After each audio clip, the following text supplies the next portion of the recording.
Alhamdulillah, salatu wassalamu ala rasulillah wa ala alihi wa sahbihi wa mawalah. Allahumma salli ala Sayyidina Muhammad ibni Abdillah, amma ba'd.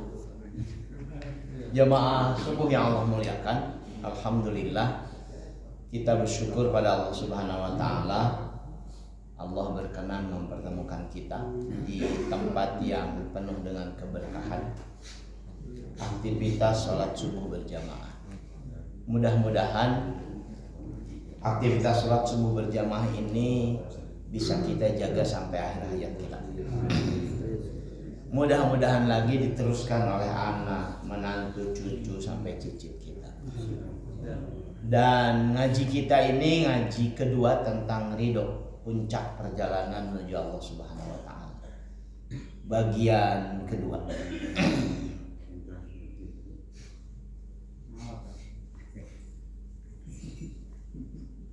Saya ingin kita mulai dari bagian kedua ini.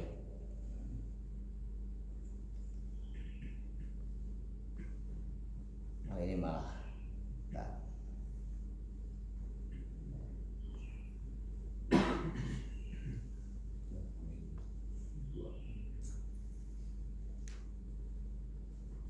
Bismillahirrahmanirrahim. Jemaah subuh yang Allah muliakan, kita akan mulai dengan ayat ke-18 surat Al-Fath untuk menjelaskan kembali tentang ridho. Kenapa dia ada di bagian terakhir dalam perjalanan panjang kita bertemu dengan Allah Subhanahu wa taala. Kan kondisi yang paling ideal yang diinginkan oleh setiap mukmin itu, kita ingin ketika bertemu dengan Allah Subhanahu wa taala nanti dalam keadaan Allah ridho pada kita dan kita ridho pada Allah Subhanahu wa taala. Karena itulah para ulama tasawuf menyebutkan itu adalah kondisi puncak dari perjalanan panjang setelah muncul kesadaran bahwa kita akan kembali kepada Allah Subhanahu wa taala. Selama belum muncul kesadaran itu kita tidak menempuh perjalanan ini. Dalam surat Al-Fath ayat ke-18 Allah Subhanahu wa taala memberikan penegasan, a'udzubillahi minasyaitonirrajim, laqad radiyallahu 'anil mu'minina idh yubayyi'unaka tahta asy-syajarah fa'alima ma fi qulubihim fa'anzalas sakinata 'alaihim wa asabahum fathan qariba. Ayat ke-18 surat Al-Fath. Sesungguhnya Allah telah ridho kepada orang-orang beriman ketika mereka berbaiat, berjanji setia kepada engkau Muhammad tahta syajarah, di bawah pohon. Dia tahu betul apa yang ada dalam hati mereka, lalu dia memberikan ketenangan kepada mereka dan memberi balasan dengan kemenangan yang dekat. Walaupun ini bukan ngaji tafsir, saya jelaskan sedikit.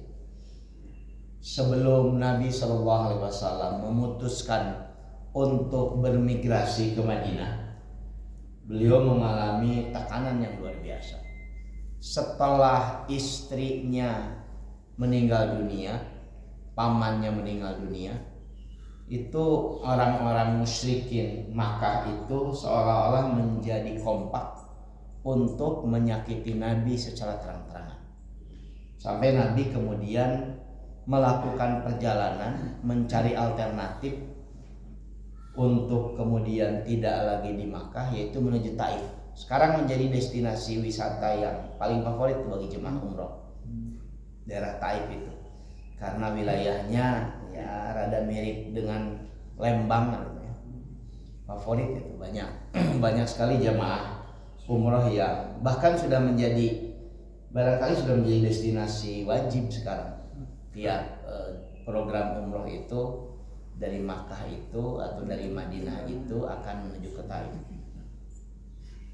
Dan dulu sebelum Muhammad SAW sampai ke Taif itu, beberapa utusan orang-orang musyrikin Makkah sudah datang duluan memberitahu orang Taif bahwa sebentar lagi akan ada orang gila yang datang, yang kemudian di Makkah oleh keluarganya dikucilkan, oleh penduduk Makkah juga disingkirkan. Hati-hati karena dia tukang sihir. Itu ungkapan-ungkapan buruk tentang Nabi. Dan itu dilakukan setelah istri Nabi SAW Khadijah meninggal dunia, paman Nabi Abu Thalib meninggal dunia. Jadi begitu beliau datang ke Taif itu, seperti sudah sama-sama kita ketahui, kompak orang Taif itu, anak kecil, laki, perempuan, orang tua dan sebagainya, menolak Nabi, bahkan menolaknya dengan sangat keras. Dilempari batu Nabi. Kalau besok lusa bapak-bapak ke Taif itu, bayangkan Nabi jalan kaki demikian jauh ke Taif itu, datang kemudian dilempari sampai lari ke satu bukit dalam kondisi berdarah-darah, giginya patah menurut satu riwayat dan sebagainya, keningnya, pelipisnya luka, dilempari batu. Dan ketika sampai di sana, kemudian malaikat Jibril menyuruh malaikat yang menjaga gunung itu untuk membantu Nabi SAW dengan menawarkan, kalau engkau berkenan wahai kekasih Allah, aku runtuhkan gunung ini supaya penduduk Taif yang memperlakukanmu dengan buruk itu semuanya hancur. Terkenal doa Nabi itu, Allahumma hdi qaumi fa innahum la ya'lamun. Ya Allah, berikan hidayah pada kaumku karena mereka sungguhnya tidak tahu. Dan setelah itu pulang lagi dalam keadaan luka-luka itu Nabi. Itu tahun ke-12, hampir tahun terakhir beliau di Makkah. Tahun setelah itu kemudian beliau ke Madinah. Nah, setelah peristiwa itu, sebelum ke Madinah, ayat ini memberikan penegasan, ada orang-orang Madinah yang datang pada Nabi. Ya, mungkin dalam konteks kita sekarang ada orang di luar jamaah Masjid Al-Kautsar yang datang kemudian untuk ikut ngaji gitulah. Datang dan secara berulang akhirnya mereka kemudian menyatakan sumpah setia. Jadi kalau engkau Muhammad SAW akan datang kepada kami akan siap membelamu dengan diri kami, dengan jiwa kami, dengan harta kami. Nah, ayat ini memberikan penegasan bahwa Allah telah ridho kepada orang-orang yang bersumpah setia kepada Nabi. Saat itu di bawah pohon ngumpul 70 orang dari Madinah. Sebagian riwayat menyebutkan ada 2 orang ibu-ibu yang ikut berbaiat bersumpah setia itu, dan dari mereka lah kemudian Madinah berubah dari asalnya Yathrib, nama biasa, menjadi kota Madinah, kota yang Madinah itu makna lainnya adalah peradaban, yang munawwar, yang ada dalam cahaya Allah Subhanahu wa taala. Janji Allah Subhanahu wa taala bagi orang-orang yang bersumpah setia itu adalah Allah akan menurunkan kepada mereka fa'anzalas sakinah, ketenangan, dan akan memberikan kemenangan. Dalam konteks ngaji kita, dalam pendekatan ulama tasawuf, siapapun yang berhijrah pada Allah Subhanahu wa taala menyadari bahwa dia akan menempuh perjalanan bertemu dengan Allah. Dari langkah-langkah yang dia lakukan kemudian dia mencoba lebih berhati-hati, menyingkirkan keburukan, kotoran dan lain sebagainya. Nanti puncak perjalanan itu sebelum bertemu dengan Allah lewat jalur kematian, dia akan mengalami dua hal penting dalam hidupnya. Yang pertama, hidupnya menjadi lebih tenang. Fa'anzalas sakinah. Karena itu kalau kemudian hidup yang kita jalani masih penuh dengan was-was, masih banyak hal-hal yang menggelisahkan kita, apalagi gelisahnya secara materi, padahal sudah panjang perjalanan, tos langkung ti 50 tahun misalkan perjalanan panjang kita dalam hidup yang diamankan Allah Subhanahu wa taala. Jangan-jangan memang hijrah kita tidak berasal dari hati. Karena ayat ini memberikan penegasan fa'alima ma fi qulubihim. Dia Allah lebih tahu apa yang dalam hati mereka. Apakah baiat mereka, sumpah setia mereka, apakah hijrah mereka kepada syariat itu betul-betul dari dasar hati atau cuma tren saja. Kenapa saya gunakan tren?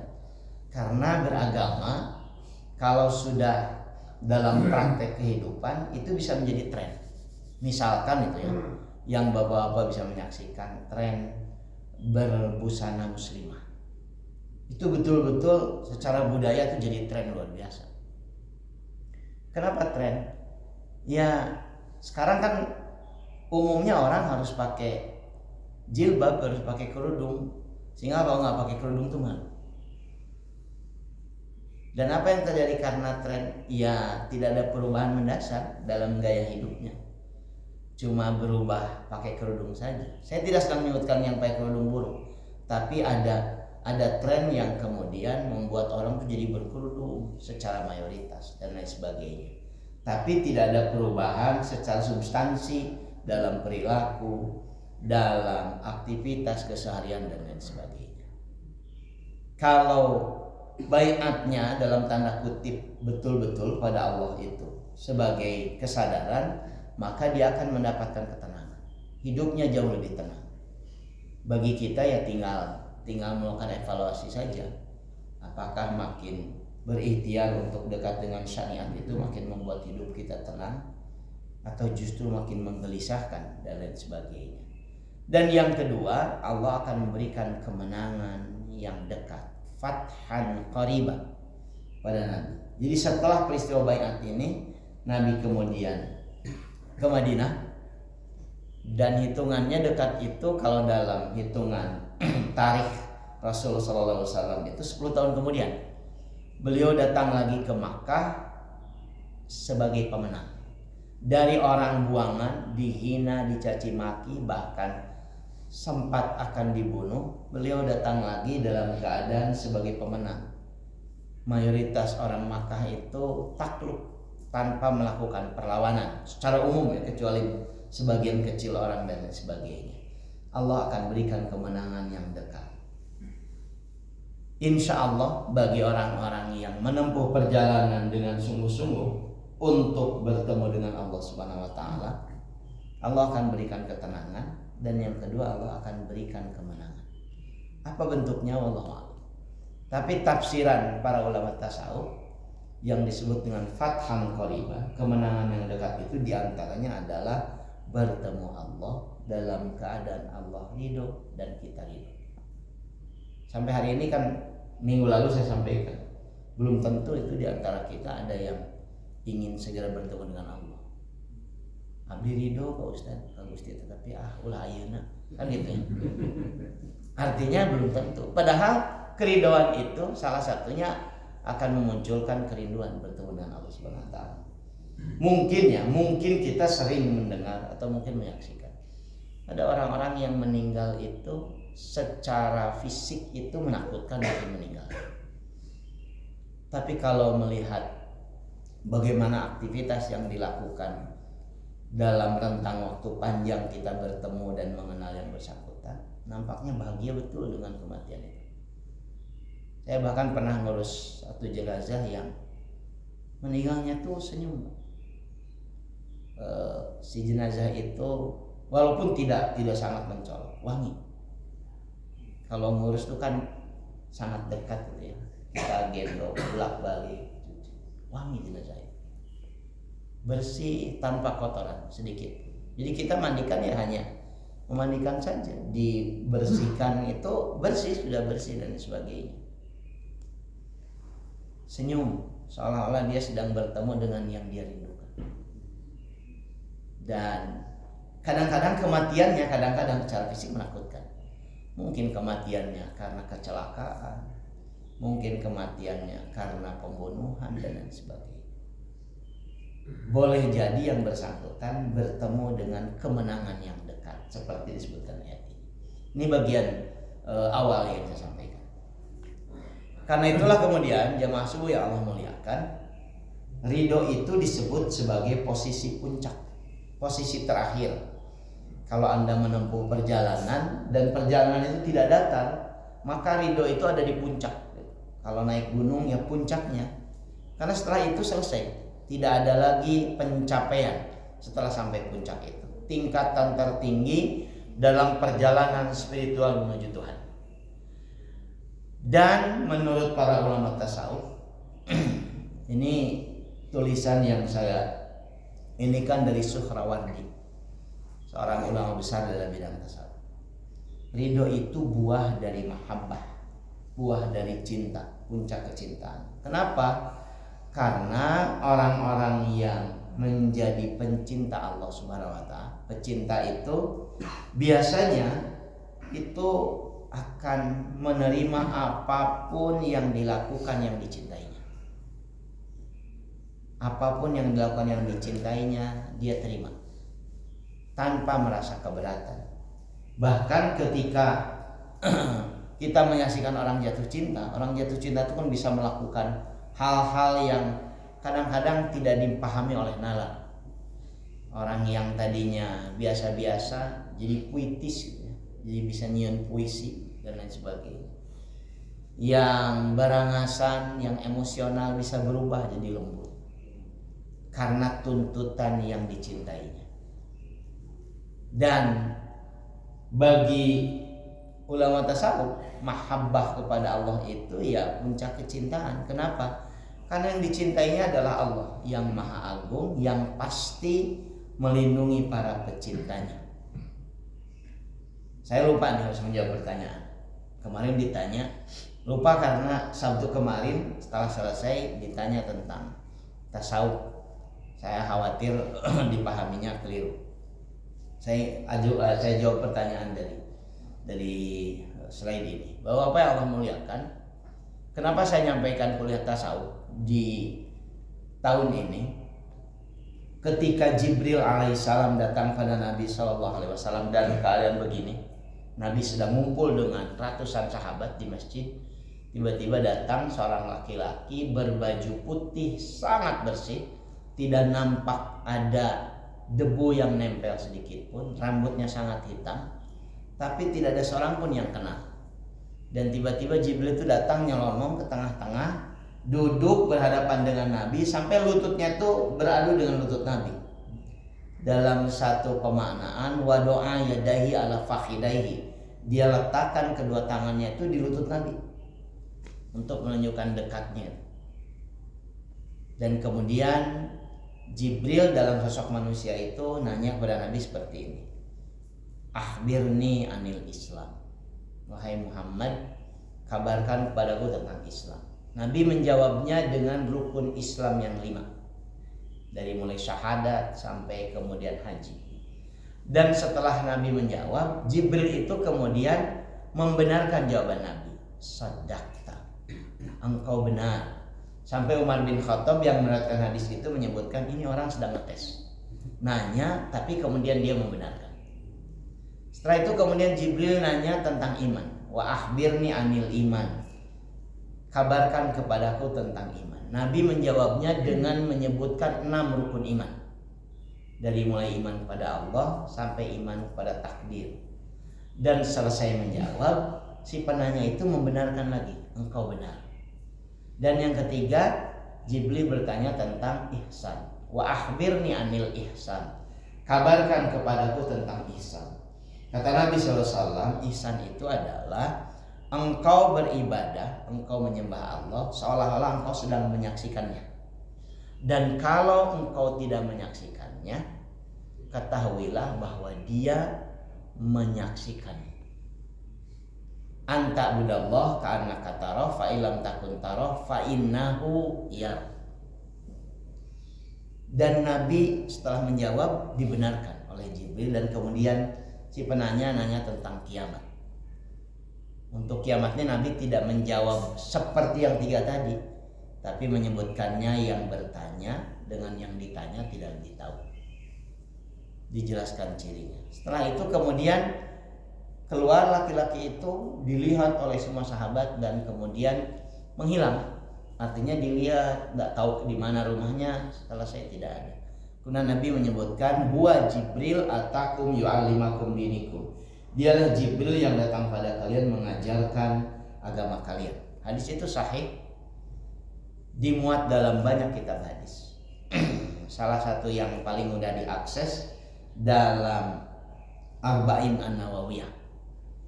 Hadis kedua kalau saya tidak keliru. Apa kaitannya dengan kuliah kita? Dari hadis itu, Bapak-bapak, para ulama merumuskan rukun agama, arkanuddin. Rukun agama itu 3. Yang pertama iman, Islam, dan ihsan. Iman itu objeknya adalah rukun iman yang 6. Untuk mempelajari rukun iman yang 6 itu ilmunya disebut dengan tauhid. Dan aktivitas yang sedang ditempuh mempelajari tauhid itu disebut dengan akidah. Akidah itu kan ikatan. Semakin serius belajar rukun iman dengan tauhid tadi, maka semakin kuat ikatan kita. Akad kita dengan Allah Subhanahu wa taala. Jadi kalau secara akademik barangkali dirumuskan, ini iman, ilmunya tauhid, aktivitasnya akidah. Kemudian yang kedua, rukun agama kedua itu Islam. Objeknya rukun Islam yang 5. Ilmunya disebut dengan fikih dan aktivitasnya disebut dengan ibadah. Karena itulah kemudian kita mengenal istilah ibadah sholat, ibadah puasa, ibadah haji, ibadah kurban. Karena ini aktivitasnya disebut dengan ibadah, ilmunya disebut dengan fikih. Nah yang ketiga disebutnya ihsan. Rukunnya cuma 1. Bagaimana bisa sampai pada kondisi kalau nggak bisa melihat Allah, karena tidak mungkin cara langsung, tapi bisa merasa bahwa Allah sedang memperhatikan kita sehingga hidup jadi terjaga. Muraqabatullah. Ilmunya untuk mempelajari ini disebut dengan tasawuf. Jadi yang nanya mungkin karena banyak kan istilah tasawuf itu dipahami secara keliru. Ilmunya disebut tasawuf. Aktivitasnya sebetulnya akrab dengan kita, disebutnya dengan akhlak. Dan Allah lewat lisan Nabi menyampaikan, ini hadis qudsi, takhallaku, berakhlaklah kalian, berperilakulah kalian bi khalqillah, dengan akhlak Allah Subhanahu wa taala. Itu penjelasannya ya. Tasawuf itu sebagai ilmu untuk kemudian kita mempelajari ihsan. Karena objeknya cuma 1, muraqabatullah. Bagaimana kemudian kita bisa dekat sampai yakin dan puncaknya nanti ridho dengan apapun Allah Subhanahu wa taala. Dan itu hanya akan bisa muncul kalau kita sampai pada kondisi mencintainya.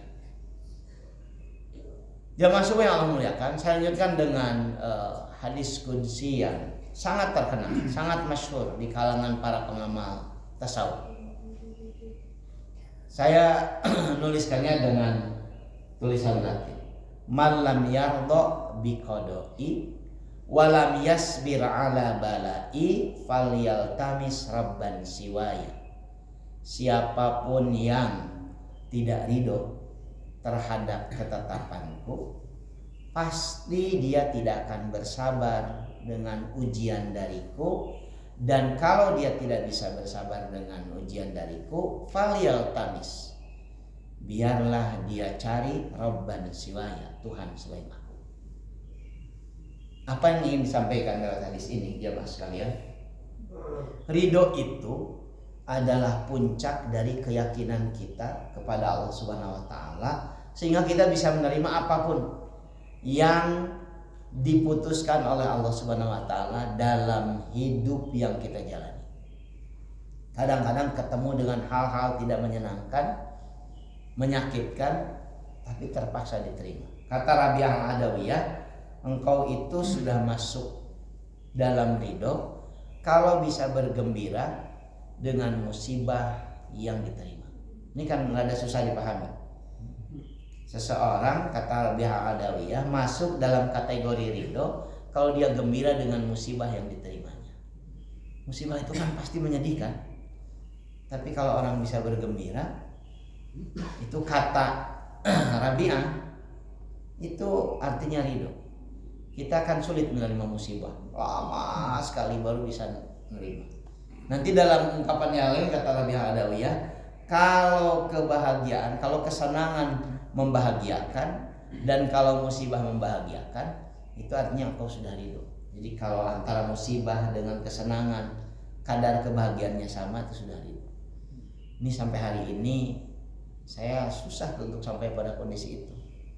Bisakah kita ridho terhadap musibah yang dialami sama seperti bahagia dengan kesenangan yang dialami? Ini kan susah. Karena itulah kemudian sekali lagi hadis qudsi ini masyhur. Kalau kamu tidak ridho dengan apa yang kuputuskan, ya sudah, cari saja Tuhan selain aku. Dan kan tidak ada Tuhan selain Allah. Tidak mungkin. Mereka mana? Artinya mau tidak mau, ridho tidak ridho, ya kedah ridho. Bisa tidak bisa, tidak ada pilihan bagi kita kecuali menerima Allah Subhanahu wa taala dengan semua ketentuannya. Bapak yang Allah muliakan, saya ingin menggunakan analogi rumah tangga secara sederhana untuk makin menguatkan pemahaman kita tentang ridho, walaupun tidak selalu diterima oleh banyak orang. Kadang-kadang dalam perjalanan rumah tangga itu semakin lama berjalan, semakin banyak kita menemukan hal yang tidak menyenangkan ada pada pasangan. Ada satu pasangan, seingat saya 18 tahun nikah, Pak, yang sampai 18 tahun kemudian si istri memutuskan udah mau diteruskan, sudah punya anak 3 dan 18 tahun, dia akhirnya memutuskan bosan atau sama. Jadi ketika kemudian katakanlah konsultasi dengan saya, si istri itu, Ustadz bayangkan 18 tahun saya temani dia, saya mengabdi padanya, pada suami, pada anak-anak itu. Sebelum dia bangun saya sudah bangun, nyiapkan makan, nyiapkan itu ini. Setelah mereka tidur saya masih bangun, bereskan banyak hal sebagainya. Tapi selama 18 tahun tidak pernah sekalipun suami saya, anak-anak saya mengucapkan terima kasih pada apa yang saya lakukan. Tidak ada penghargaan, bosan. Dia sampai pada kesimpulan saya juga harus bahagia.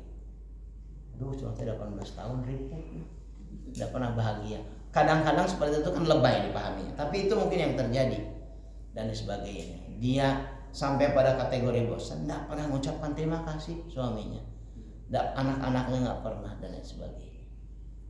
Dalam konteks rumah tangga, kenapa saya hubungan dengan ridho? Dalam Al-Quran surat An-Nisa ayat 19, di ujung ayatnya itu Allah menyebutkan begini: kalau kalian menemukan hal tidak menyenangkan dalam perjalanan rumah tangga,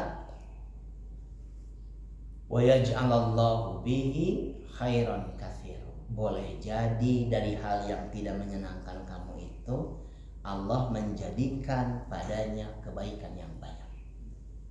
Banyak sekali kebaikan. Dengan kita ridho ketemu dengan hal tidak menyenangkan. Karena boleh jadi itu dialami juga oleh suami pada istri, atau tadi istri pada suami, dan sebagainya. Jadi kalau konsultasi, kalau katakanlah minta saran saya paling bersabar, pasti nanti akan banyak kebaikan yang akan Allah berikan, dan sebagainya. Demikian juga dalam berinteraksi dengan Tuhan. Nanti banyak hal dalam hidup yang kita jalani ini tidak selalu kita pahami, sulit kemudian untuk diterima, tapi tidak bisa tidak harus diterima. Penerimaan dengan terbuka dengan kesadaran itulah yang akan sampai pada kondisi ayat tadi menyebutkan boleh jadi Allah akan memberikan kebaikan yang banyak. Kita jadi ridho. Jadi latihan kita ini jamaah sekalian adalah latihan untuk bisa menerima apapun yang Allah takdirkan dalam kehidupan kita. Baik itu kesenangan ataupun ketidaknyamanan. Malam yardha bi qada'i wa lam yasbir ala bala'i falyaltamis rabban siwaya. Selanjutkan ada beberapa aktivitas sebagai exercise latihan kita, riyadoh dalam bahasa tasawuf itu riyadoh batiniyah, yang mengundang keridhaan Allah Subhanahu wa taala. Di antaranya adalah kalau bisa dalam aktivitas kita itu kita punya role model. Kalau Nabi role model yang sangat sempurna, ada juga para sahabatnya. Dan ini dijelaskan dalam Al-Quran. Wasabiqunal awwaluna minal muhajirin wal ansar walladzina tabauhum bi ihsanin radhiyallahu anhum wa radu'an wa adda lahum jannatin tajri tahtahal anhar khalidina fiha abadan dzalikal fawzul adzim. Mereka yang lebih awal beriman masuk Islam disebut as-sabiqunal awwalun dari golongan muhajirin dan ansar, dan orang-orang yang mengikuti mereka dengan baik Allah ridho kepada mereka. Karena itu para sahabat secara khusus disebut dengan radhiyallahu anhu. Karena ayat ini radhiyallahu anhum, Allah ridho kepada mereka, waradu'an, dan mereka juga ridho kepada Allah. Ini kan kondisi ideal yang diinginkan semua orang beriman. Allah ridho pada mereka, karena itu mereka boleh jadi model dengan berbagai kekurangan mereka. Ada sahabat yang temperamental, tapi Allah ridho pada mereka, karena itu disebut radhiyallahu anhu. Ada sahabat yang punya kasus itu ini sebagainya, tapi mereka disebut radhiyallahu anhu, dari muhajirin ansar dan lain sebagainya. Artinya ikuti mereka. Dalam satu hadis disebutkan para sahabat itu bagaikan bintang di langit, bisa menjadi petunjuk jalan di kegelapan malam. Ikuti mereka. Apa target ngikuti mereka itu?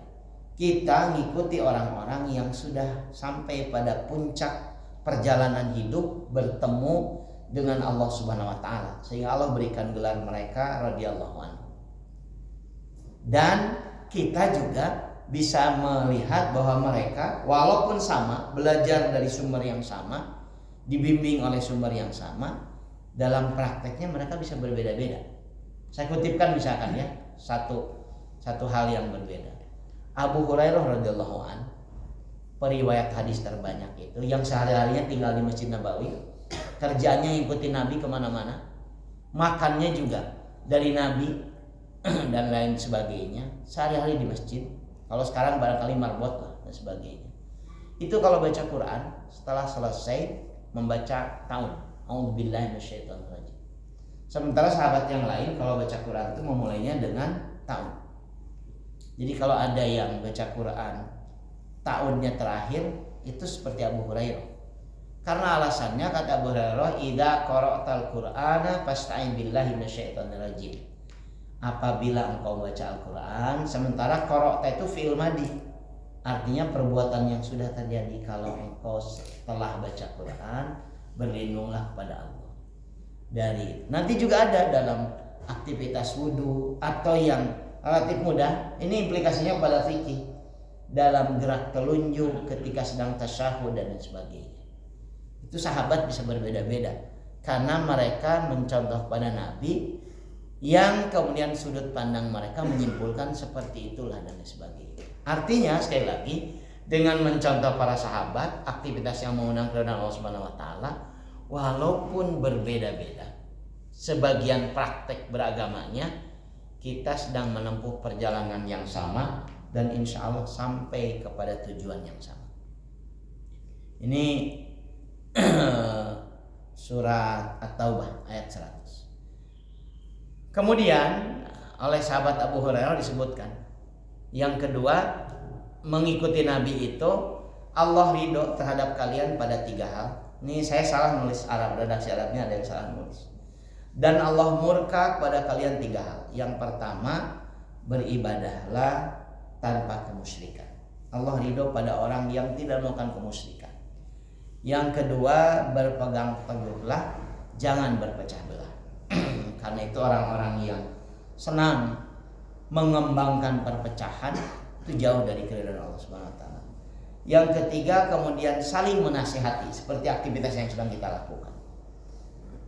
Yang kemudian Allah tidak ridho, Allah murka kepada kalian pada 3 hal. Yang pertama, kalian senang menebar fitnah. Kalau sekarang apa disebutnya? Hoax. Senang berprasangka buruk pada orang di sekitar. Yang kedua, meminta-minta. Atau dalam anggapan yang lain itu kathratus su'al, terlalu banyak mempertanyakan. Artinya dalam beragama kadang-kadang ya jalani saja yang kita dapatkan itu, nanti kita akan mendapatkan hikmah, dapat berkah. Dan yang ketiga, idha'atul mal, menyia-nyiakan harta.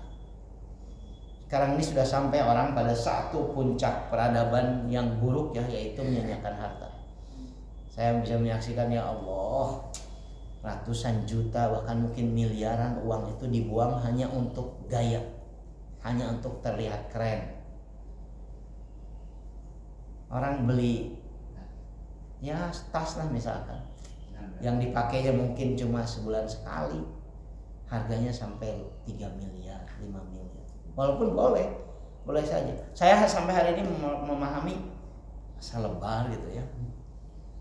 Karena dalam syariat kan harus ada manfaatnya, harus bermanfaat. Ustadz itu investasi, ya mungkin karena saya tidak mengerti sebagai, atau makan luar biasa itu. Makan itu hanya untuk telur ikan satu mangkok saja itu harganya bisa puluhan juta. Dan gaya untuk beli minuman satu gelas kecil anggur yang usianya bisa 40-50 tahun itu harganya bisa puluhan juta. Dan sekarang itu jadi gaya hidup, dianggap keren, hebat. Sempat ya Pak, secara umum nih, yang mudah-mudahan ini tidak jadi inspirasi. Saya pernah lihat tayangan di mana orang minum wine, red wine itu sedikit sekali, aduh kasabra cc, dan kemudian sebelum minum digoyang-goyang, kemudian diminum sedikit sambil terpajang. It's so delicious, nikmat bisa. Itu sempat pikabitan Pak. Untuk saya anak ajengan biasa di pesantren yang baca hadis, siapapun yang tidak minum khamar di dunia, dia akan minum di akhirat. Kenapa ada khamar di akhirat? Karena orang Arab mayoritas 88% termasuk sahabat Nabi, orang-orang as-sabiqun al-awwal, untuk perang Uhud tuh mabuk kelapa, minum dulu. Gugur tuh Hamzah bin Abdul Muthalib paman Nabi, dalam keadaan dia minum dulu sebelum perangnya. Tapi orang dulu itu diampuni, illa ma qad salaf, itu kata Quran yang sudah lalu. Tapi kenapa ada ayat tentang wine, hadis tentang alkohol, tentang khamar? Karena itu gaya hidup orang pada masa lalu, yang kalau tidak minum itu keren. Karena itu oleh Nabi, kalau kamu tidak minum, nanti Allah akan berikan khamar. Sanes segelas sungai, tinggal nyium. Kebayang dalam konteks, kalau konteks itu mungkin tidak terlalu menarik, tapi konteks peminum orang-orang Arab dulu, alah sia sungai, tinggal disiuk sok khamar lagi. Teu kudu mayar, teu kudu mayar. Artinya ya begitulah gitu. Kadang-kadang secara sosiologis ya agama itu menjadi demikian dekat. Yang orang Arab itu kan senang dengan jumlah perempuan yang banyak, harem-harem. Sekarang diikuti oleh kita. Yang kabogoh gaduh seueur sebagainya. Ini ada senior-senior saya nih luar biasa dan sebagainya. Karena itu dalam syariat Islam ditawarkan, kalau kamu nanti masuk surga, lahum azwajum mutahharatun. Azwajum mutahharatun. Maknanya apa? Para perempuan yang suci. Makna perempuan suci itu apa? Selalu dalam keadaan virgin, selalu dalam keadaan perawan. Itu kan bagi orang yang punya obsesi itu, kayak di surga. Di dia mah bisa teka bedak, bisa teka mampu, kayak di surga. Sementara itu kayak kita, mudah-mudahan manfaat.